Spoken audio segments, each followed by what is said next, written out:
It's just these bad movies are the hardest. I think we gotta sit up here and talk about a pile of shit.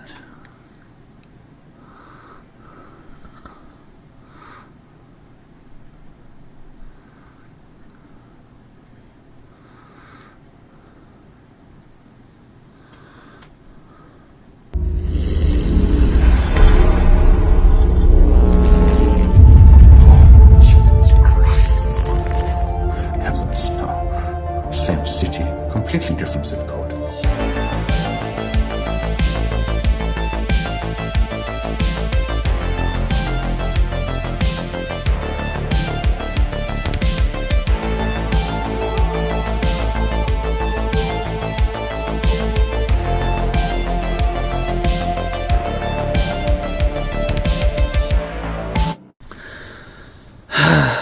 Welcome everybody to another Gotham Gavel. This is Gotham Cenobites. I'm Terry. I'm Lindsay. And today we are here to review the 9th movie, Hellraiser Revelations. Yay! It's depressing.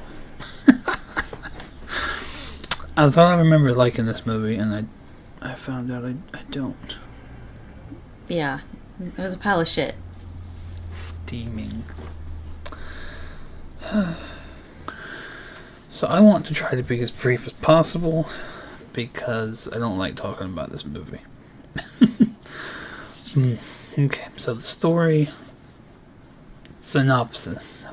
Yes. It starts with these two kids that you find out is Nico and Steven.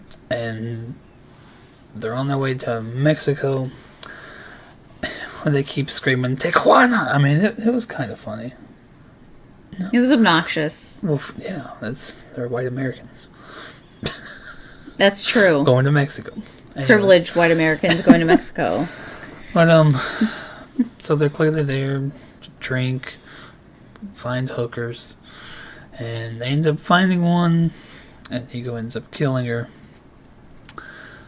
So me, instead of doing the sensible thing of let's just fucking leave the country, go back to America, they just go to the next bar, and in that bar you find the creepy, what I consider to be the same creepy homeless guy from the first movie.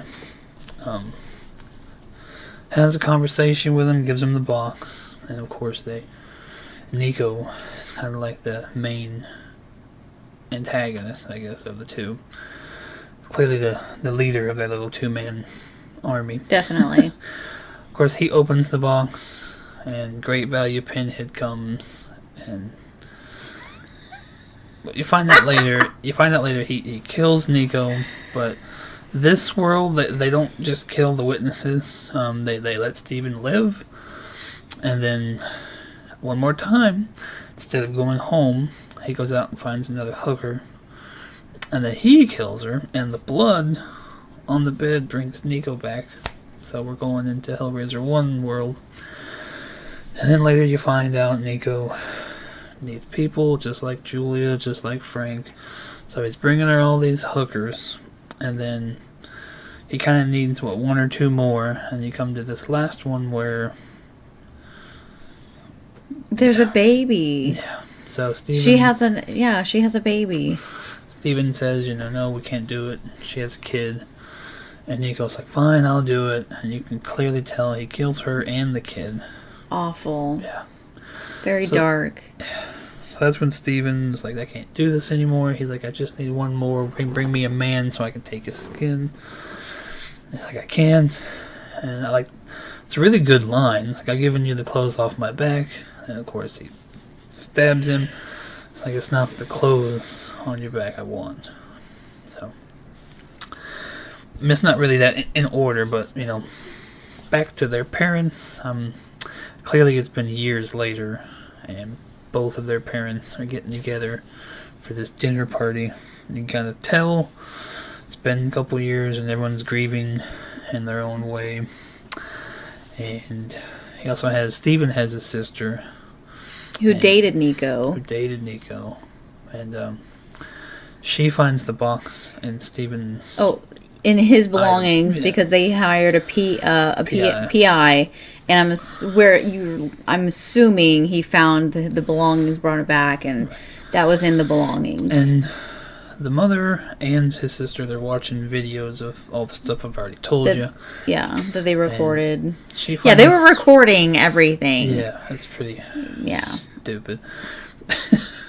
I guess, this way you can tell they're privileged. Clearly, they have everything, but it's not enough still. Yeah, they're very bored, obviously, so... Yeah. So, sister finds the box, and she opens it, and you can kind of tell, like, that when she opens it, I mean, nothing really happens, but that's when Steven shows up, and, he's...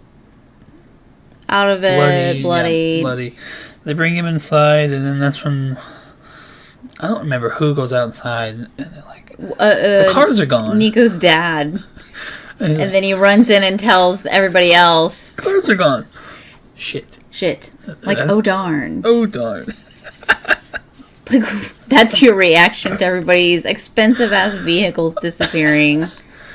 Okay. So, I mean, there's more shit said and done, but I don't think it's worth talking about.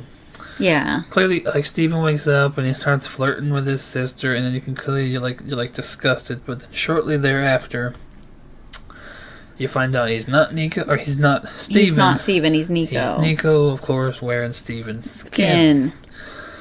And he shoots Steven's dad in the stomach with a shotgun, and it still takes him like an hour to die.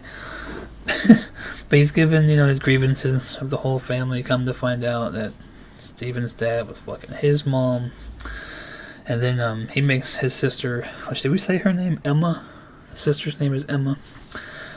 He makes her open the box so she can summon the Cenobite, so he can kind of barter for his soul. And of course Pinhead comes out, and his little voice, no. Yeah. It's like her for me, he's like, no. No. This one was hilarious in like the worst way. Maybe that'll be the intro.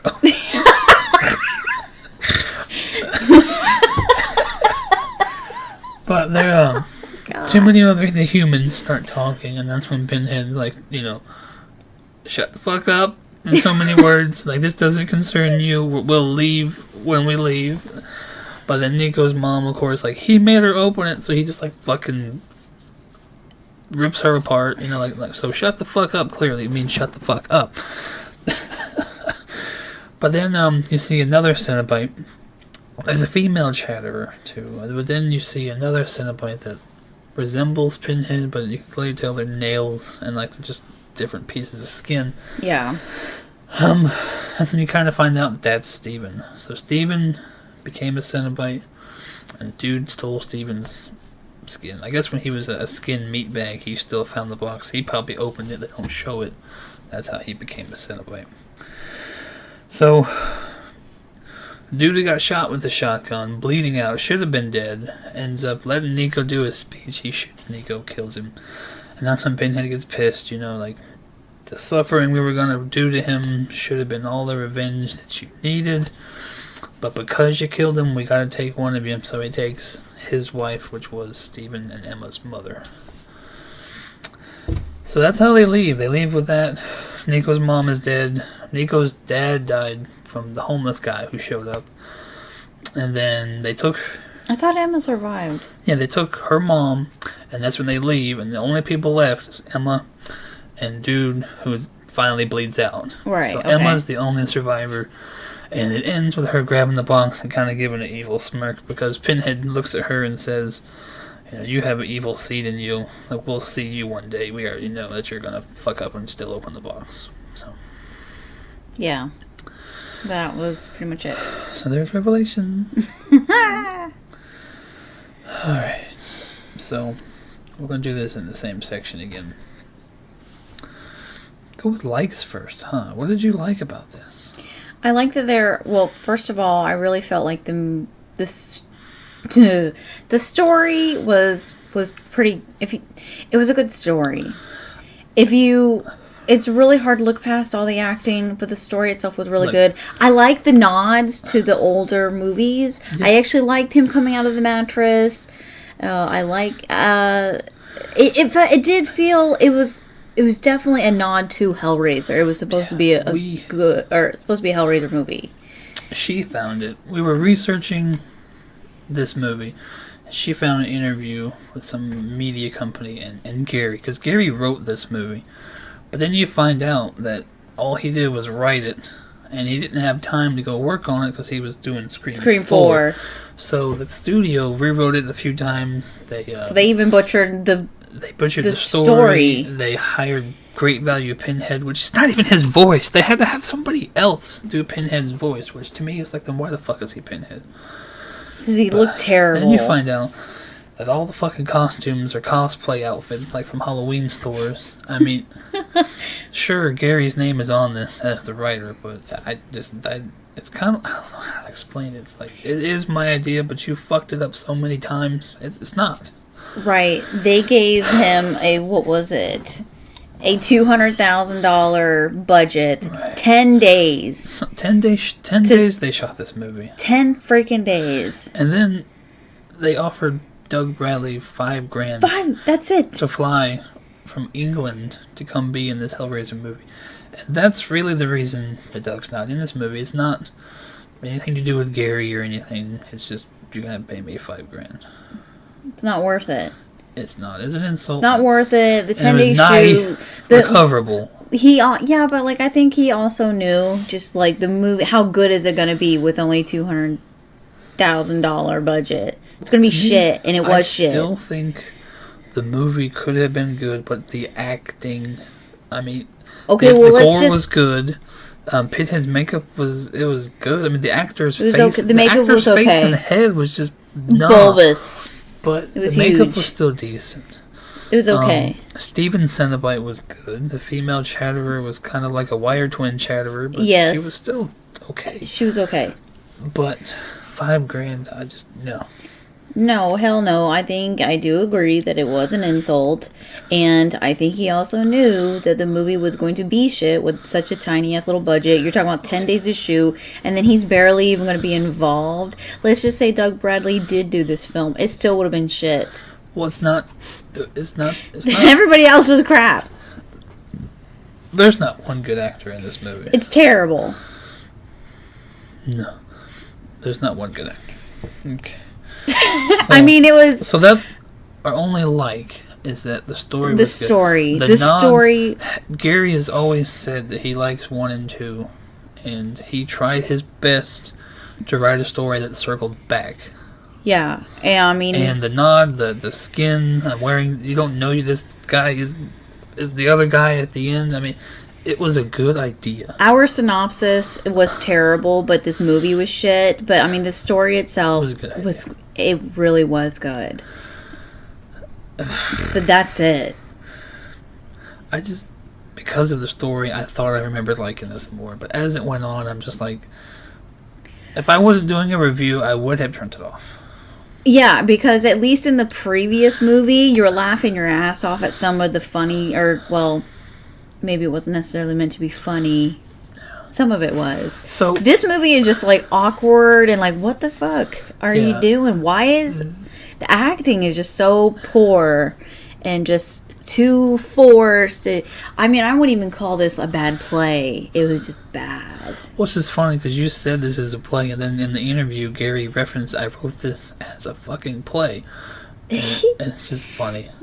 And this interview, I'm going to try to find it, and I'll put it in the description of the video. It's just great, and I'm looking at her like I feel it's a tragedy what happened and involved Gary's name in this. Yeah. And I hope you like Judgment, because I do think he kind of gets redeemed.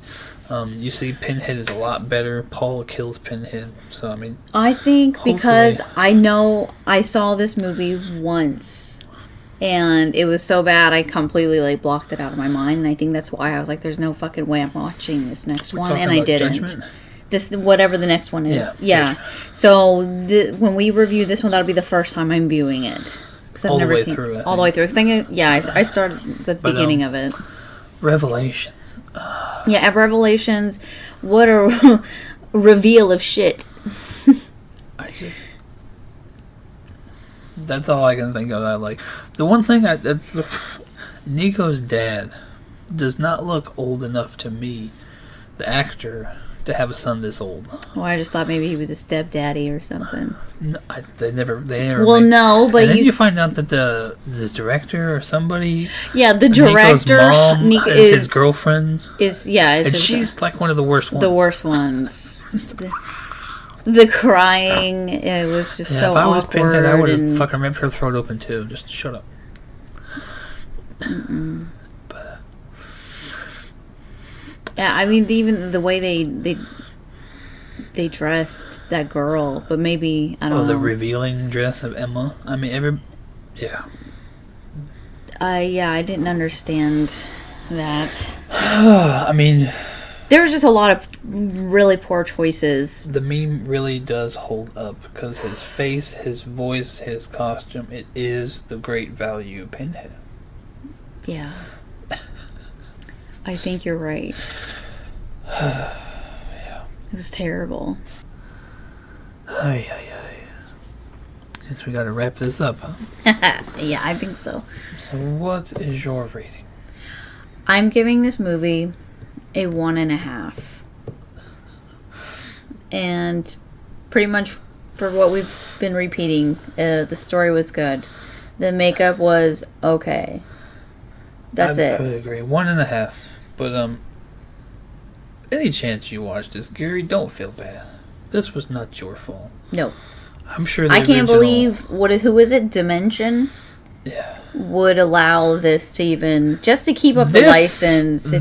I mean, I made a mistake in saying that earlier, but this was the movie they shat out just to keep the license. Yeah, and it shows. It clearly shows. Yeah. Just bury it and forget it. 1.5. I thought I remembered liking it, but I do not plan to watch it again. It'd be cool if they redid this film and just pretend it never happened. I would accept the story. I would accept that if they just did this story again with better actors. I mean, clearly they all got $5,000 because it was, or less, because it was sorry as shit. Mm-hmm. And Emma and Steven's father, I know he's in other stuff. I know he's not a horrible actor, but what the fuck, man? There were times I'm like, well, yeah, he's holding the movie up, but then there were times like, no, you are just as bad as the rest of them. It was, yeah, I don't have anything else to say. Yeah. 1.5, thank goodness this one's in the bag. Hellraiser Revelations. Thanks for watching. Oh, yeah. Sorry. Judgment's going to be better. So if you guys like this type of content, consider subscribing. Once we're finished, I'll put all these Hellraiser reviews in the playlist. So if you're watching these through for the first time, thank you. Thank you for getting through this sad, depressing review of Hellraiser Revelation. And that will wrap it up. We will see you next week for the final review. All right. We made it! Yeah. Well, almost. We made it through all the bad, at least. Wow. Have a good weekend, everybody. We will see you on the next one. All right. Thanks. Bye. Bye. Court's adjourned.